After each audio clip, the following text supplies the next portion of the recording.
PMDD shaped my life for 17 years before I could name it. I spent those years searching for answers, questioning my sanity, and desperately seeking treatments that actually worked. My painful journey had an unexpected twist. Helping others heal from PMDD became my life's purpose. Hi, I'm Jess, a board-certified nutritional therapist, coach, the founder of Her Mood Mentor, and your host. This is PMDD Pep Talk, a weekly reminder that your suffering is real, your experience is valid, and your future is brighter than your symptoms suggest.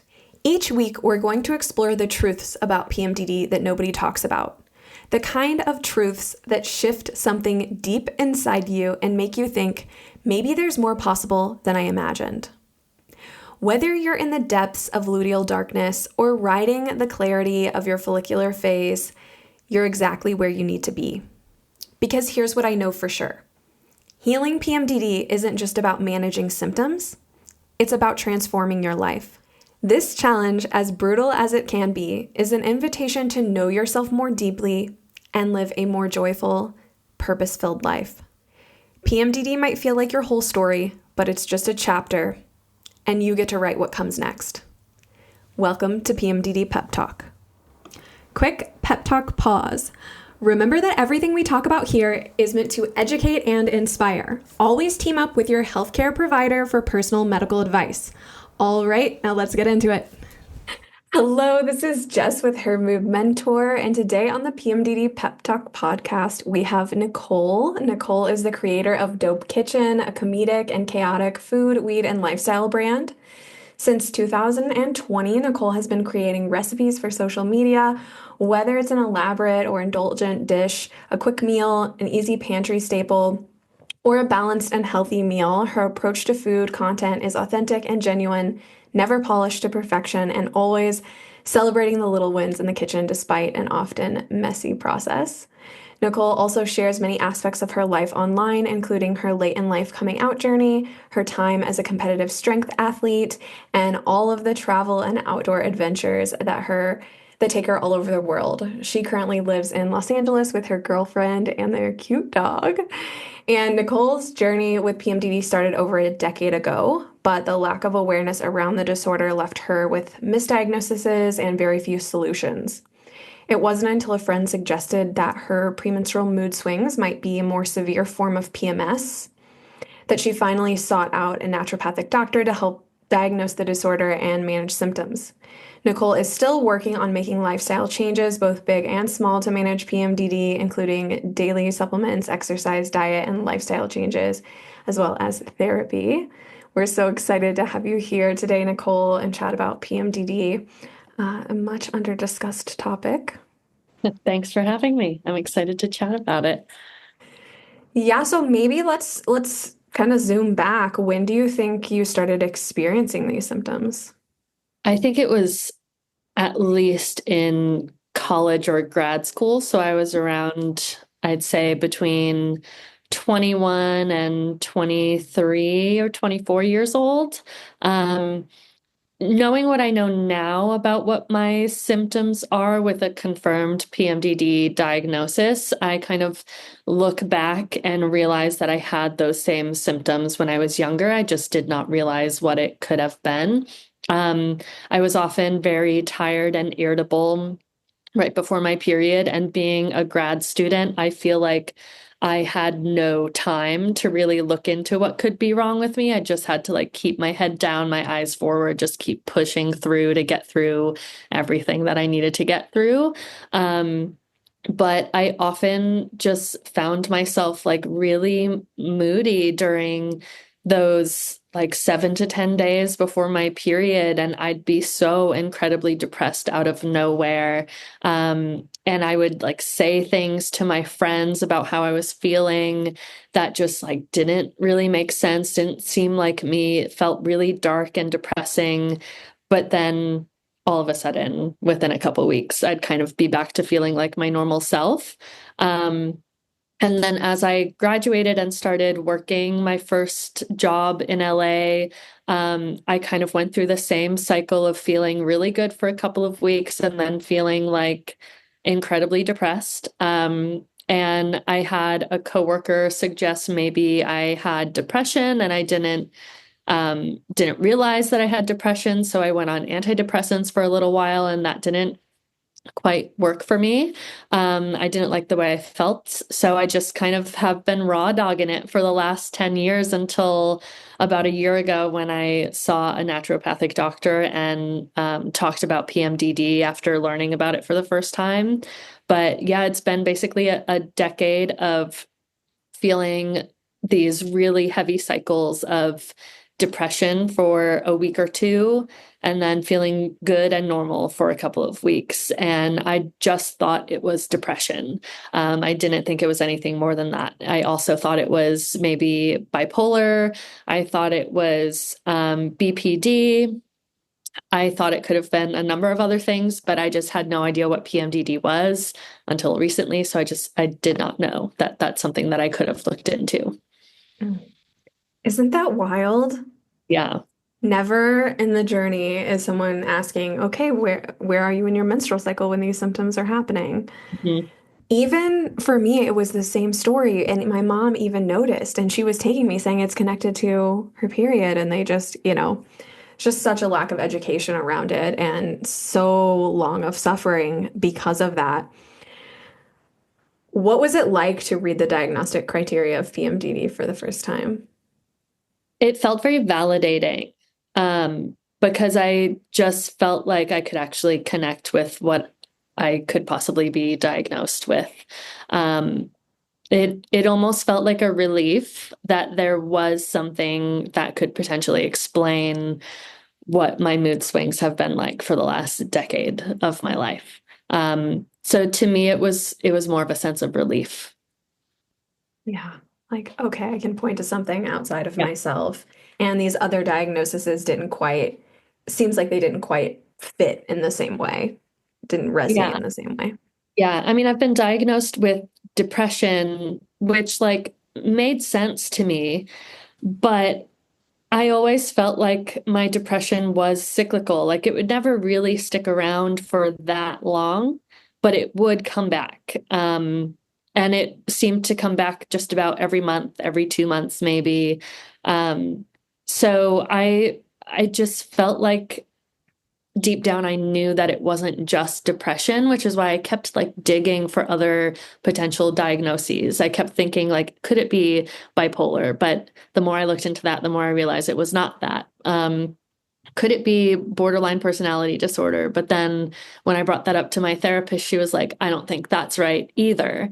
So I just always felt like it was something more than just depression, but nobody ever pointed me in the direction of like figuring out how my symptoms line up with my cycle until a friend that I was lamenting to about being a huge bitch right before my period. She was like, maybe it's not just PMS, maybe it's PMDD. Mm. So yeah, when I looked into that, it made sense, and I found the right doctor to help me get to the bottom of it. What was the diagnostic process like for you? So we talked about learning about, okay, PMDD is a thing that feels really validating. And then I'm curious to hear, just because this isn't something that is often discussed. Of course, we have the DSM criteria, but when you're working outside of just therapy and you're working with more of the medical side of things as well with a naturopath, I'm curious of their approach and what kind of protocols they followed in the diagnostic process. So walk me through what that looked like. Sure. So I think it was about a year ago now, in like January, February of 2024. I started to just like track my symptoms along with my cycle. So when I was feeling really good, I would correlate that to whatever point in my cycle I was in. And when I was feeling really bad, I would also figure out what point in my cycle I was in. And over the next like 4 or 5 months, I just took note of what my moods looked like at different points in my cycle, and I started to notice a pattern. So it took me a while to get an appointment with a doctor. I have the worst health insurance, or I did last year, so I couldn't see a primary care doctor for like 6 months. So I decided to reach out to some friends, and someone pointed me in the direction of this naturopath who had earlier openings that so I could get in with a doctor, even though it was going to cost me a lot of money. Those naturopaths are not cheap. But she took me in and we sat down for 90 minutes to talk all about my history with my health, my family history.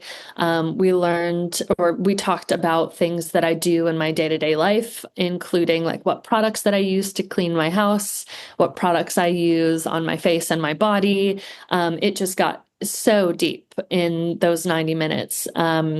Because what I've learned is that there are so many things that we use every day that could be hormone disruptors. So she gave me a lot of information about how to replace some of my everyday items with things that are healthier and better for you, that aren't just pumped full of chemicals that will disrupt our hormones. So one of her pieces of advice was to just kind of slowly replace everything. You don't need to throw everything out right away, but once you've finished using a product, like a specific cleaning product, maybe replace it with something that's better for you. So that was just one piece of advice that she gave me in that first meeting. But after that first appointment, I had to get some tests done. So I had my full panel blood work done.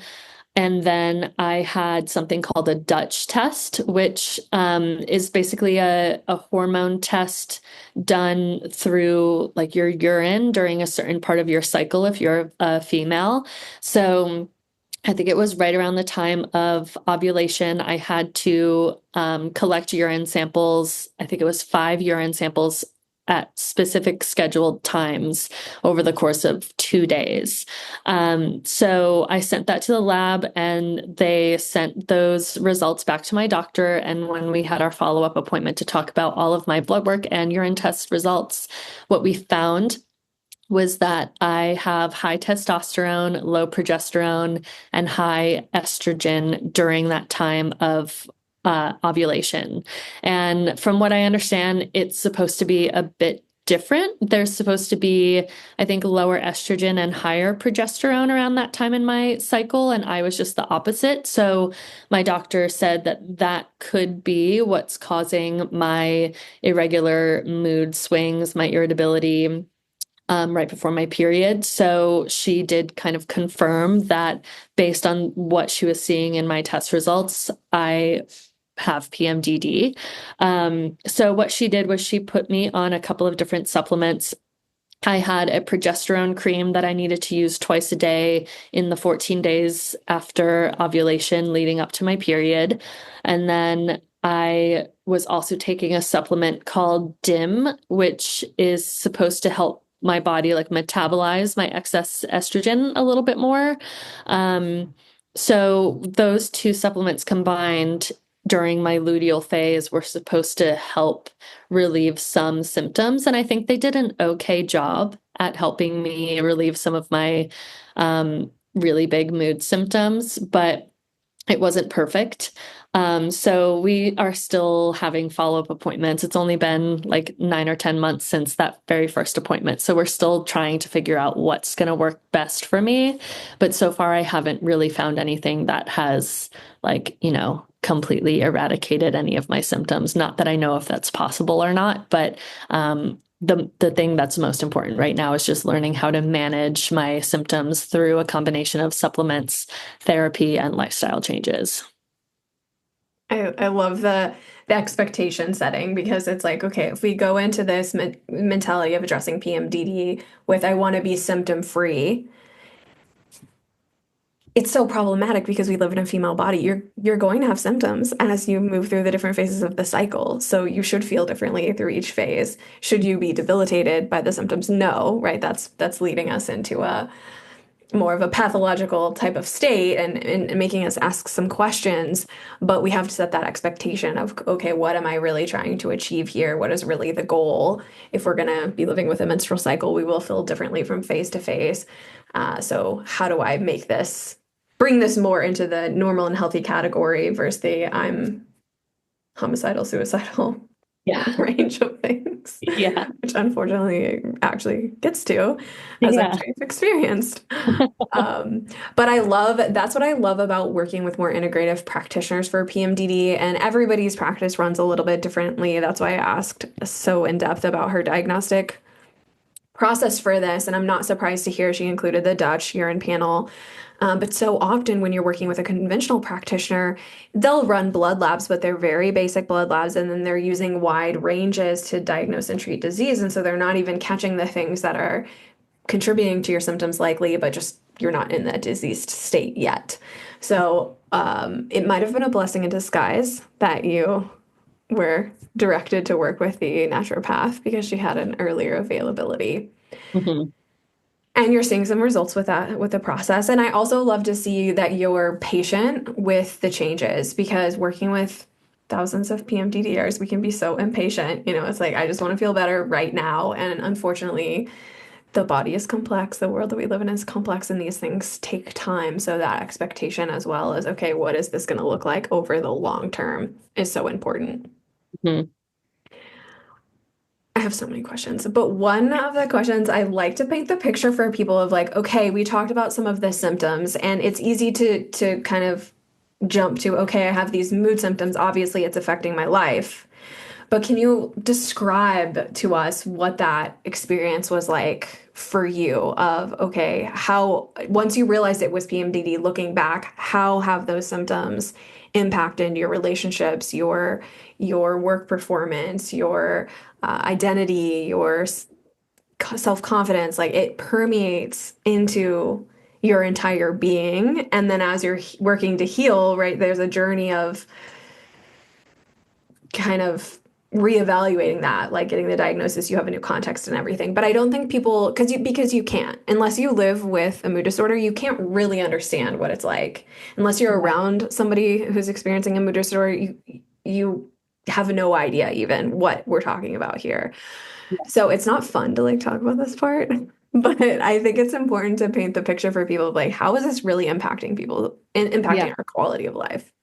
Well, so I live with my girlfriend. We've been living together for over a year now, and she doesn't have PMDD. She doesn't have PMS as intensely as I do. So it was hard for her to understand what I was going through. But the best kind of analogy that helped her wrap her mind around PMDD was that PMS is kind of like a headache and PMDD is like a migraine. Um, my girlfriend gets migraines and I don't, so I don't know what a migraine feels like. But she knows what a migraine feels like. So to kind of like put that in the context of what PMDD versus PMS feels like, she has been able to kind of wrap her mind around it a little bit more and understand that what I'm going through is incredibly severe and not just like your run of the mill, like moodiness for a day with PMS. So that's kind of how I describe it to people when I'm trying to teach people like what PMDD is. It is like the migraine of PMS.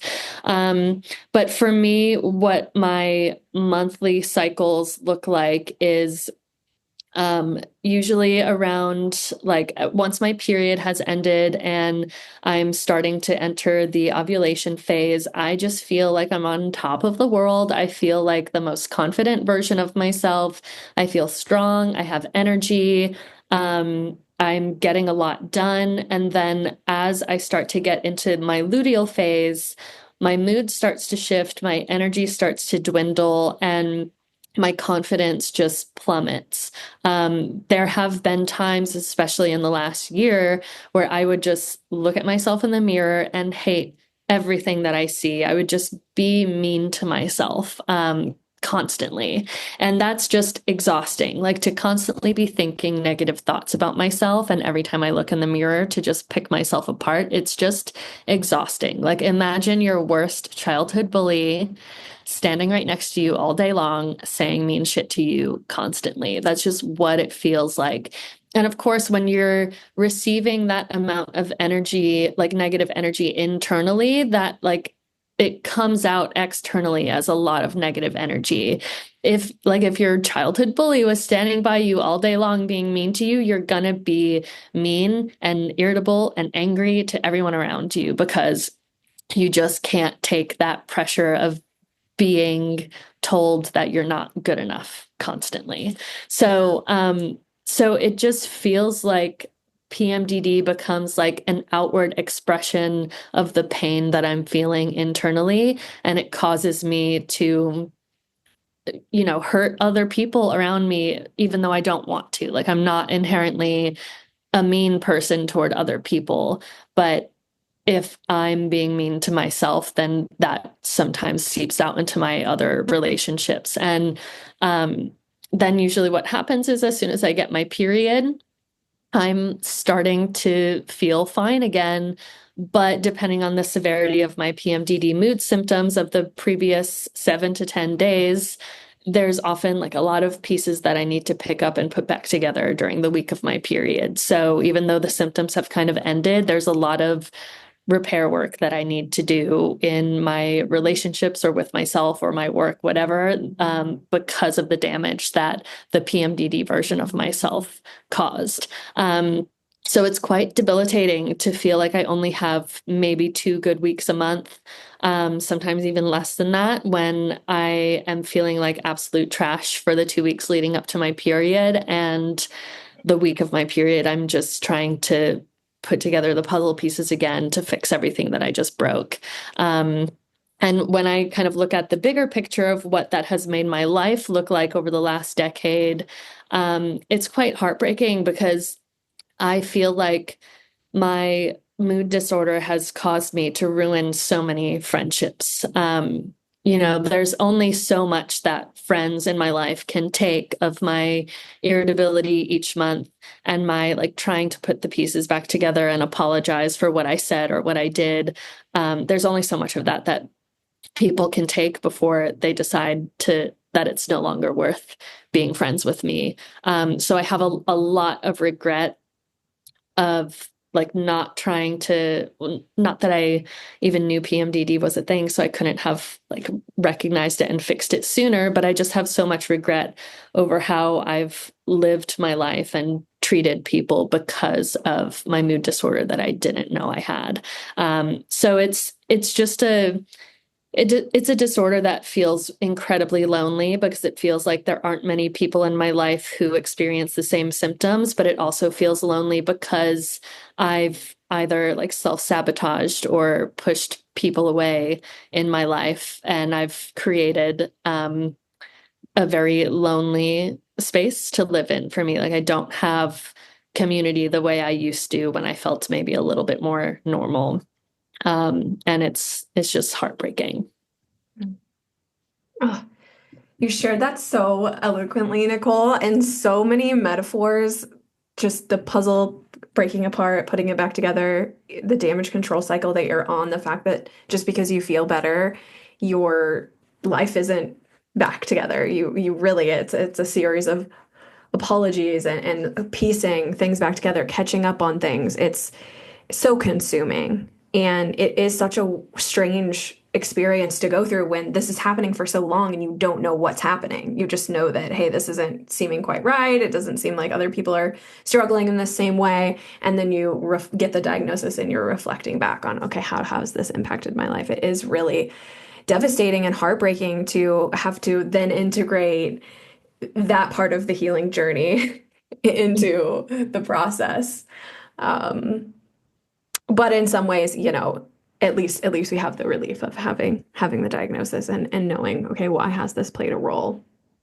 Yeah, and I feel like I'm very lucky to have a partner now who sees the good in me when I'm feeling good. And she has been with me by my side as I've gone through all of the like diagnosis and the treatments and the experiments that I do on myself to see what will work and what won't. And I'm really grateful to have someone who does see the potential in me and does see that I am a good person when I'm feeling good. So she's incredibly patient with me when I'm going through darker moments of my cycle that lead me to feeling incredibly irritable or snappy.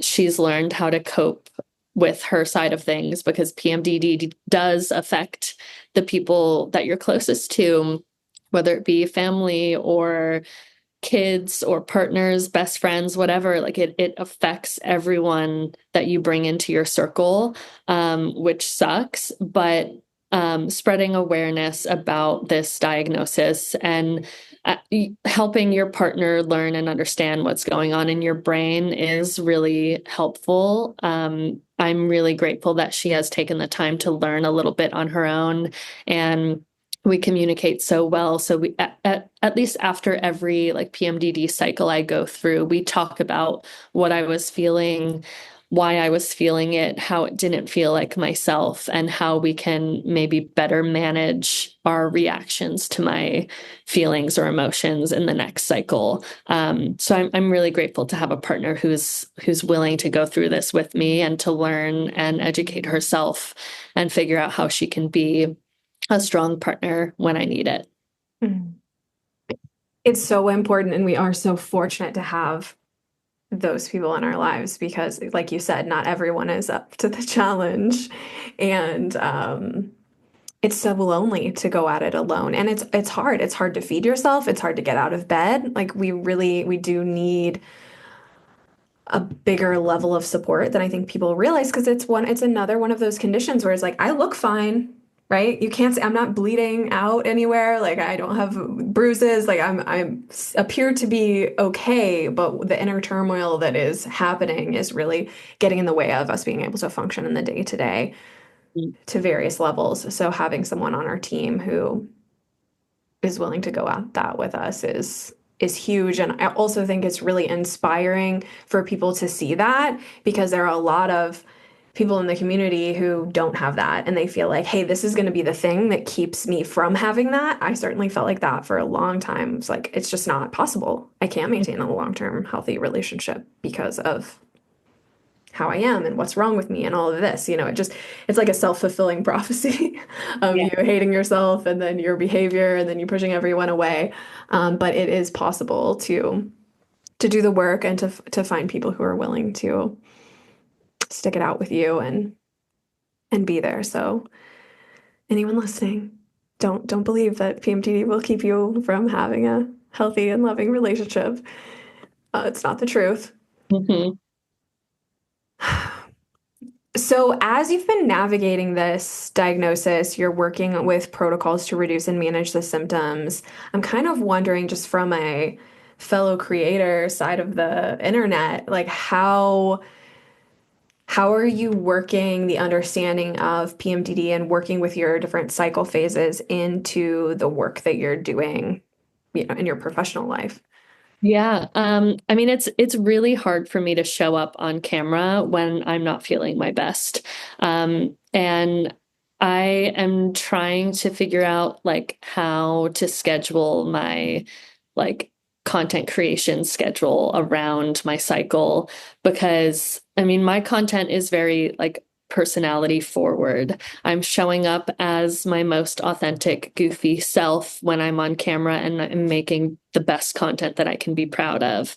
So, when I'm feeling really good, I just try to film as much as I can, so that I can at least like hold on to that content for when I'm not feeling great and I can publish the stuff that I made when I was feeling good. So I'm just trying to figure out like what makes me feel excited to work on when I am feeling like my mood is great, and what are some of the things that I can work on that I can do when I'm not feeling great. So like computer work, writing, being more introspective, maybe when I'm in my PMDD luteal phase, and then more filming and creativity, more activity when I'm feeling really good. So I'm just trying to learn how to structure my workflow around my cycle, which is working a little bit. But also, I'm just like, I've been a content creator now for almost 5 years.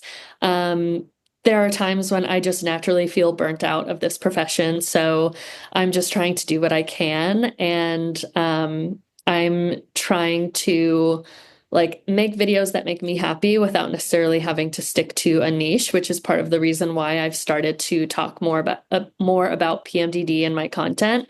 I used to make solely like creative, silly, chaotic cooking content. And now it's just like, here's how I'm eating, and here's a story that I'm going to tell about my life and some other random things that I'm doing in my life. So it's kind of all over the place. But yeah, I mean, PMDD just does affect my workflow in general. Even before I was a content creator, looking back on my past career, there were times when I would feel incredibly moody coming into work, and it would make me maybe a little unpleasant to be around, or I would lack focus in my work.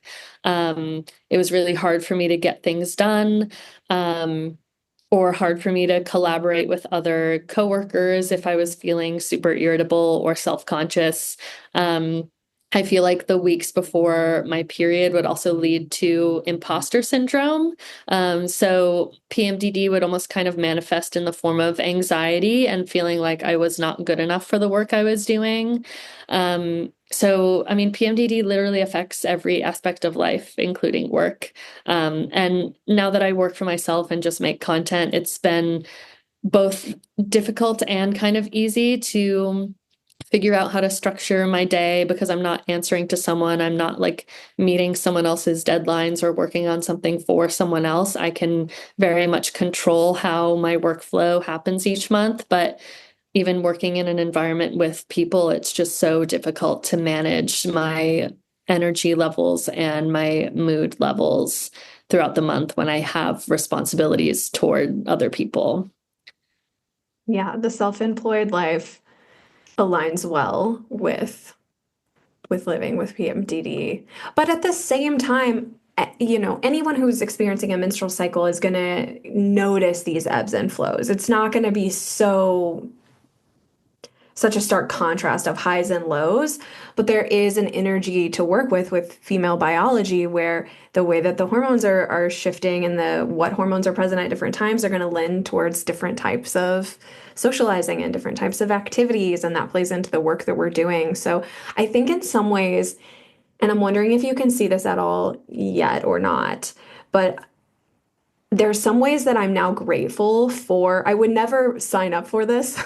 Okay, let me be clear. I would never choose to have PMDD. But there are some ways I can look back and feel like, okay, this has really forced me to get to know myself in ways that I never would have Mm. had to before. I never would have had to create these accommodations for myself and listen to my body and check in to my energy levels and really like lean into them when they're there and schedule my calendar around my cycle. And I think when people hear about this, they just a lot of times are kind of write it off of like, that's so privileged to just be able to change your calendar around your cycle. We're not saying we can do that all the time, right? But having the awareness of, okay, where can I shift certain things?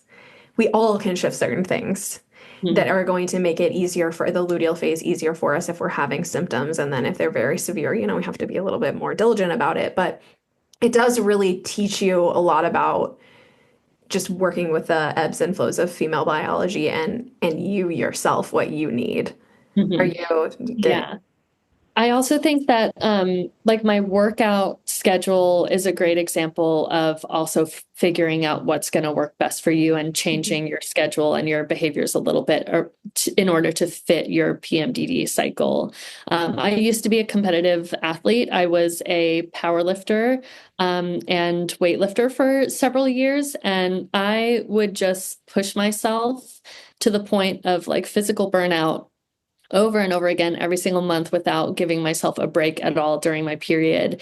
I would even notice that I would feel weaker during my period, but back when I was still competitive, I would still like push through that week of feeling weaker, and I'd feel so down on myself without connecting that like physical weakness to my period. But as I've gotten older, and especially as I've gotten to know what my body needs during like PMDD cycles, I've learned to change the structure of how I work out and take care of my body physically to support what I need during each phase of my menstrual cycle. So I'm lifting heavy weights still, but maybe only 2.5 to 3 weeks out of the month. And then during my luteal phase and period, it's more like long walks, light jogs, and yoga class instead of strength training.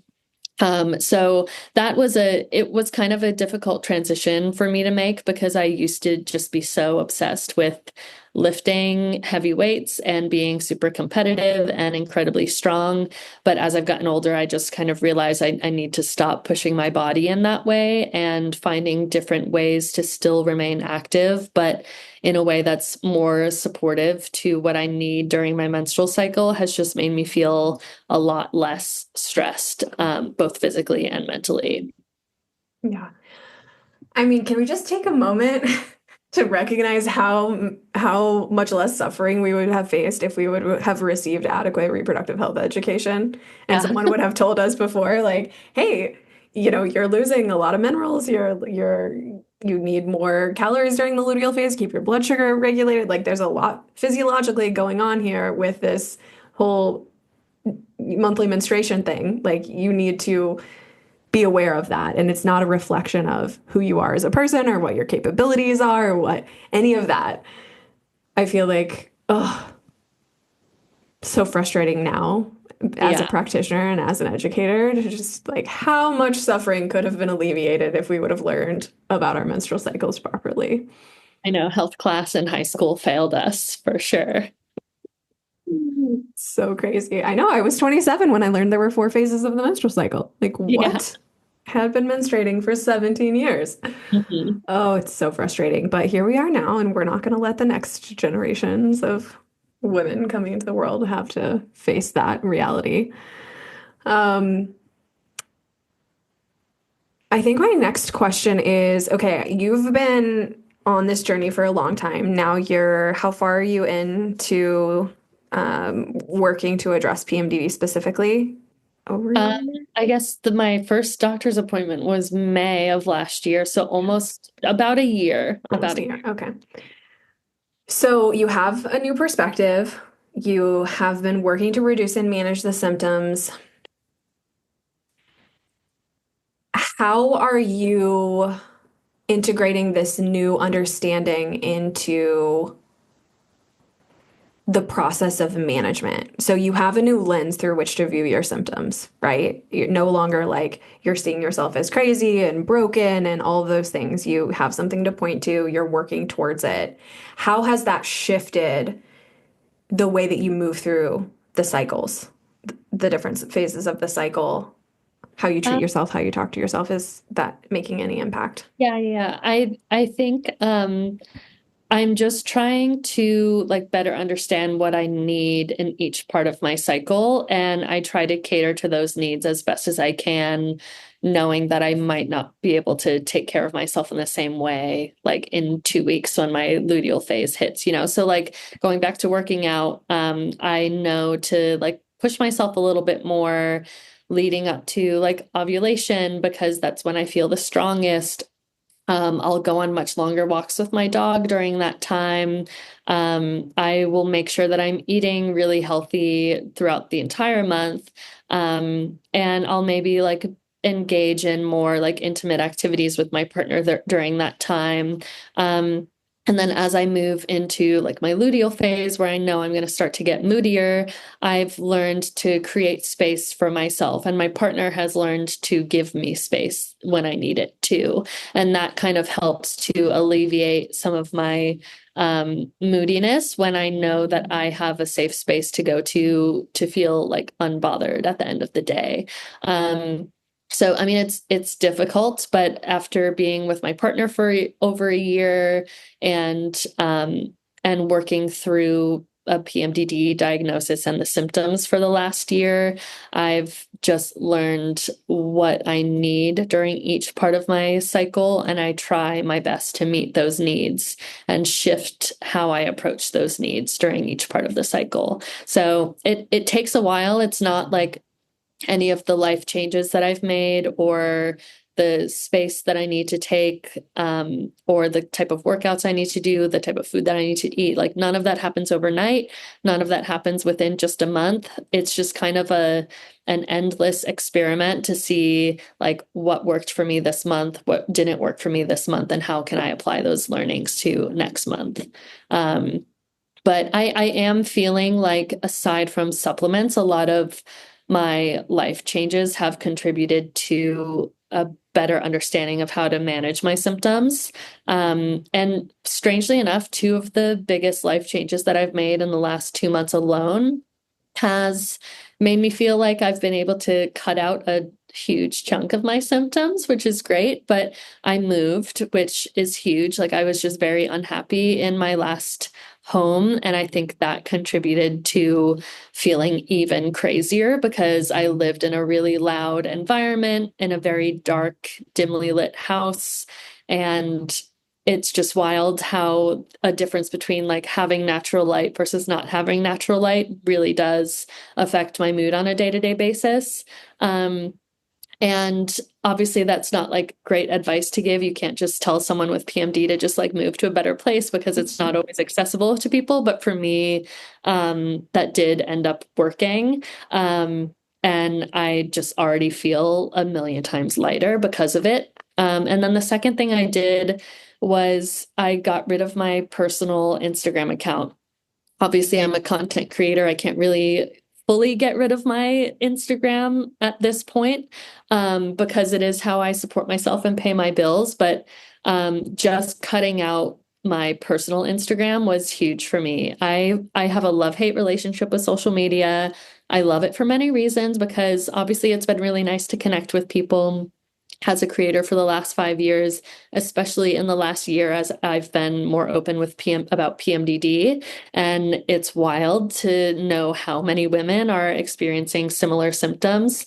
But like the hate part of social media and my relationship with it is just that it makes me feel lonely sometimes, especially in terms of like the people that I actually know in real life and how we interact with each other or not on social media. It just feels like, when you're constantly seeing the people in your life out doing fun things and maybe you're not doing fun things too, it just feels like there's a lot of FOMO that comes with that, or feelings of being left out, or feelings of being disconnected from people that I used to hang out with or talk to all the time.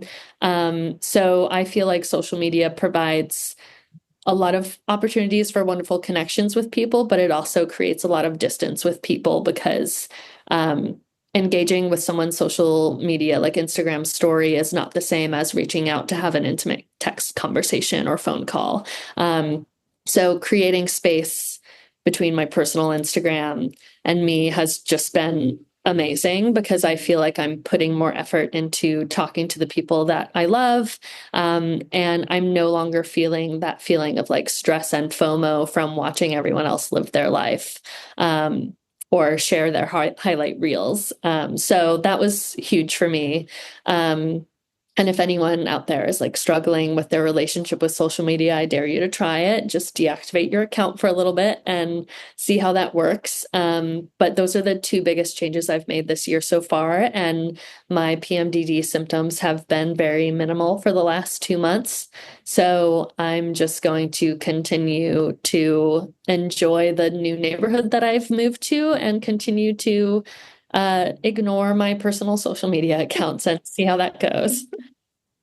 Yeah, it's wild how many lifestyle factors can impact your symptoms. We get into this headspace of, oh, it's just a mood disorder. So it's just, we need to work with a therapist and we need to do mental health modalities, or, oh, it's a body, a hormone condition. And so we need to work in the medical realm and we need these medications. And there's a huge gap in, okay, let's zoom out and see what are all of the things that are actually impacting your symptoms. And it is huge and endless and it's wild. And I see this over and over in my practice, how small changes, when we really get into it, those long sessions with people, we start to see, hey, what are driving these symptoms from all angles?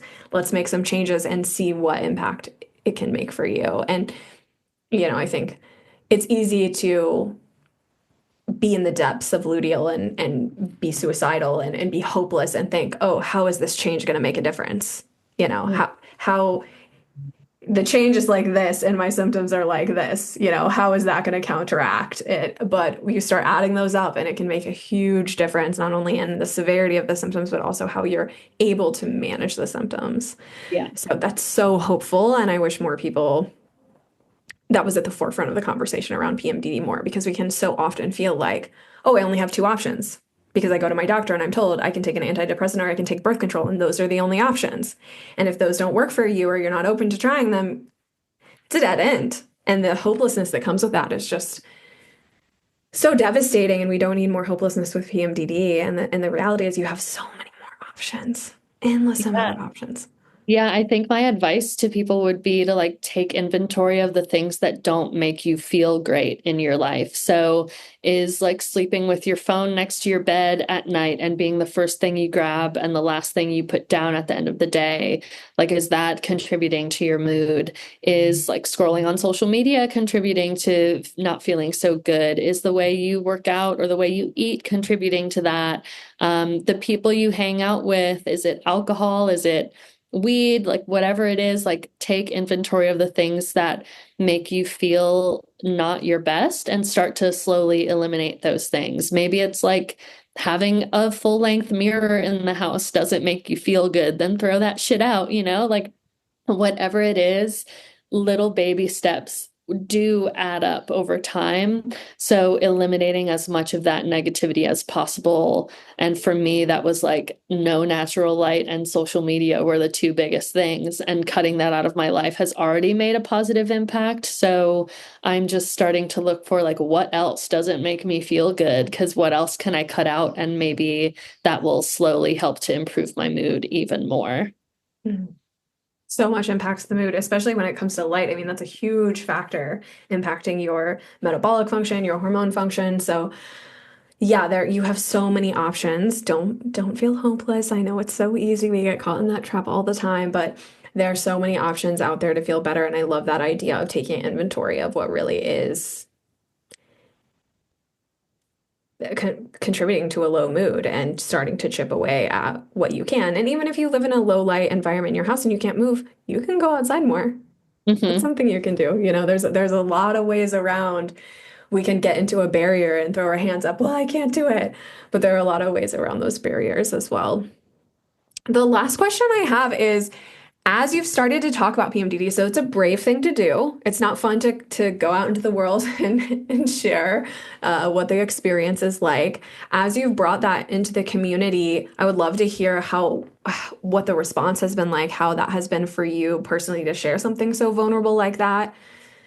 How has that unfolded? Yeah. I am just kind of blown away by the amount of people who can relate. I remember the first time I talked about it, I probably had over 1,000 DM responses to an Instagram story that I had posted with people saying like, oh my God, I had no idea this was a thing. I'm going to look into it and talk to my doctor. Or people responded with the fact that they've had it for a while and here are a list of things that they tried that might be helpful for me. There are so many different supplements that people take. Some things work for certain people and not others, but it's just been quite eye-opening to see how other people are approaching their own diagnoses. Or it's also felt good to know that I've inspired someone to talk to their own doctor about it or figure out what it means for themselves. A lot of people who've responded to me also have told me that they had no idea what PMDD was and no one's ever talked about it before. So it just feels good to bring some awareness to my audience because so many people are just still suffering silently and have no idea what to do because they don't even know that this mood disorder exists.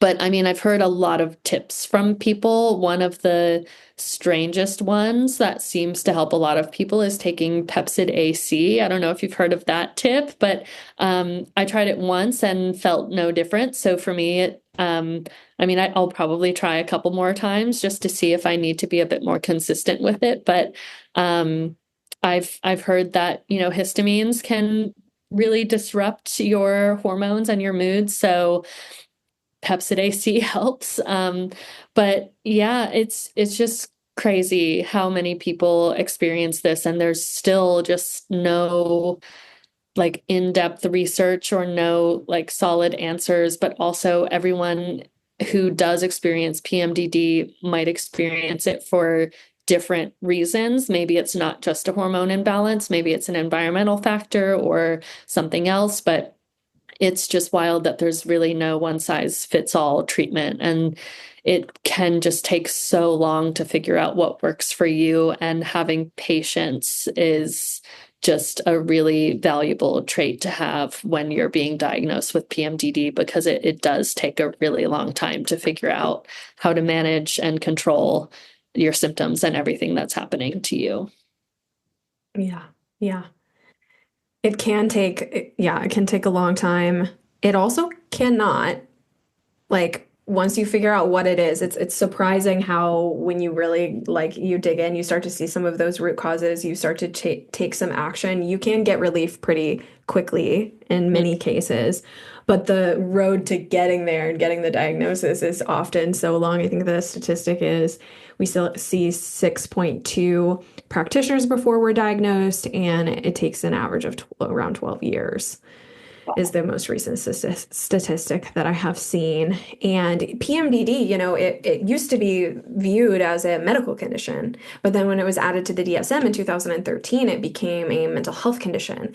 And so we're falling between the gaps here where there's a lot of referrals back and forth, and there's a lot of pieces missing because it's not just a mental health condition and it's not just a medical condition. So, I feel like that's a big problem with it being added to the DSM is it's just a list of symptoms. And when you read the diagnostic criteria, a lot of people would fall into the category of what the symptoms are. You only need to have a handful of those symptoms presenting for 2 months and you can get the diagnosis. So it's pretty lax on that front. And a lot of practitioners also aren't doing testing when they're giving the diagnosis. If you're in the medical or if you're in the mental health realm, right? They're not going to run labs. So there's some major gaps that I'm seeing from a practitioner standpoint that are just resulting in more suffering for people, which I think then just comes back to a lack of education. But yeah, I think the frustration of, okay, PMDD is this thing. Why isn't there like more clarity around what's causing it? It's like, well, it's just a list of symptoms. It doesn't tell us anything about why it's happening. And the why is gonna be different for all of us because we all have different bodies. We all live in different environments. And that can be frustrating. And it also is like when you start nerding out on it, really cool because that means that, again, there are just even more options for us to feel better and more options for ways to address this. Because if it was just one cause and one treatment and that treatment wasn't accessible, again, that's another just dead end. So many dead ends that we can run into with this. But it's great to hear that well, when I saw you talking about it, I was just like, yes, like anyone sharing awareness about PMDD is good news. And it's great to hear that the community was receptive and that you were able to help some of those in your audience learn about what it is, because I think that's the biggest gift having lived through this that we can offer. And a lot of people don't want to talk about it, because it's so negative. But if you can just tell one person and that gives one person the answer to what they're going through, that it can be life-saving. It really, at the end of the day, this is a life or death condition with 34% of us in recent research actually attempting suicide. And many of us not knowing, what's going on. So if you can have something to point to outside of yourself and say, I'm not broken, I'm not fundamentally flawed, I'm not a bad person, I'm experiencing a condition, that's very different than living in the alternate mentality. Exactly. Yeah, it's tough, but I'm very grateful to again have a partner who's patient enough to work through this with me. I think if I was in a different type of relationship with someone who would give up easily, it would be even worse for me. So I definitely appreciate the amount of support that I have around me, both through my partner, my family, and my audience.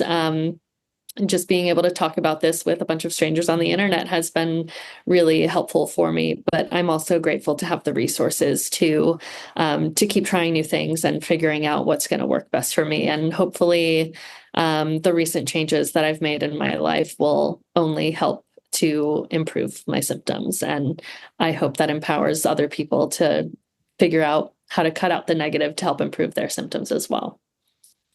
Yay. Well, thank you for being here with us, Nicole. Thank you for being brave and sharing your story and walking us through so many aspects of it. It's been a joy to chat with you. It's great to see all the wonderful things you're putting out into the world. It crack me up watching your videos. I love them so much. And we need humor. I mean, living with PMDD, like one of the antidotes is humor. So it's great to see you bringing that to the table as well. Oh yeah, happy to do it. Awesome. Well, thanks so much, Nicole. It was great having you. And yeah, hope to talk to you again soon. Awesome. Have a great day.